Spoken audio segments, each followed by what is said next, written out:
mostly stuff you oughtn't to know. Andy was well schooled in the ways of nature, but Rusty had worried about his limited book education. Andy had caught a little here and a little there as country teachers came, stayed a while, then drifted on. Rusty, in his time, had had the advantage of coaching by a foster mother. There'd been no woman to help teach Andy. At least he could read a newspaper, and he had an aptitude with figures. He wasn't easily cheated, nor was he a forgiving victim.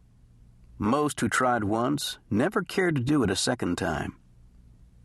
Andy said, "I doubt I'd get bored in a place like this. Bet there's something going on all the time." In Rusty's view, that was the trouble. His idea of a perfect day was a quiet one. He had finally begun having a lot of those, thanks to the farm. Most of it you wouldn't want any part of. Country folks couldn't abide the crowding. You soon get tired of people tromping on your toes all the time. He was here against his will and better judgment. He had planned a journey north toward old Fort Belknap to visit the Monahan family and to bring Josie Monahan back with him as his wife. But Tom had asked him to make this trip, and it was against Rusty's nature to refuse a good friend. Tom had ridden often with Daddy Mike Shannon in old times when there was Indian trouble. He had introduced Rusty to the Rangers at a crisis point when Rusty had badly needed somewhere to go. Rusty often said he would follow Tom into hell with a bucket of water. He had, once or twice. Austin might not be hell, but Rusty didn't consider it heaven either. He wished he hadn't given in to Andy's plea that he be allowed to come along. He dreaded the temptations this town might present to someone no longer a boy, but not quite yet a man. Rusty had taken on the responsibility of a foster brother after Andy's nearest known relative, an uncle, had rejected him. At times, like now, it had been an uneasy burden to carry. He surveyed the town with apprehension. "Tom, reckon how we'll find your friend amongst all those people?" "Maybe we'll get lucky and stumble into him.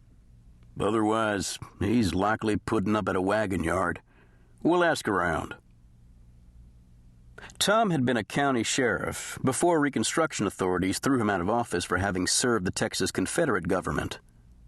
The recent election had restored his badge after the former Confederates finally regained their right to vote. Another sheriff, a friend of his, had sent word that he was badly needed in Austin. He hadn't explained his reasons.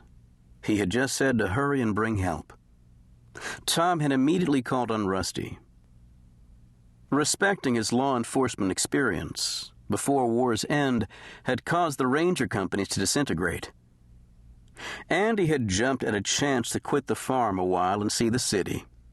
To Rusty he had argued, "You're liable to need somebody to watch your back.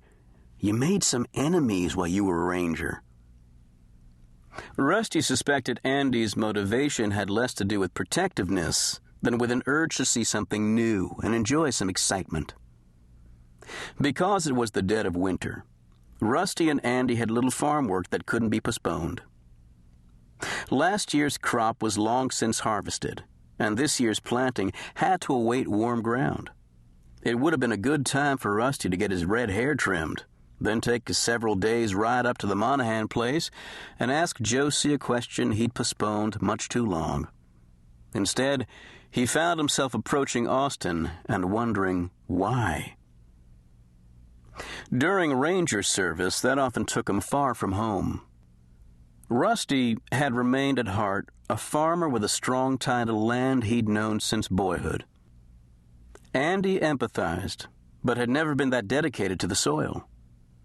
A tumultuous boyhood had given him a restless spirit.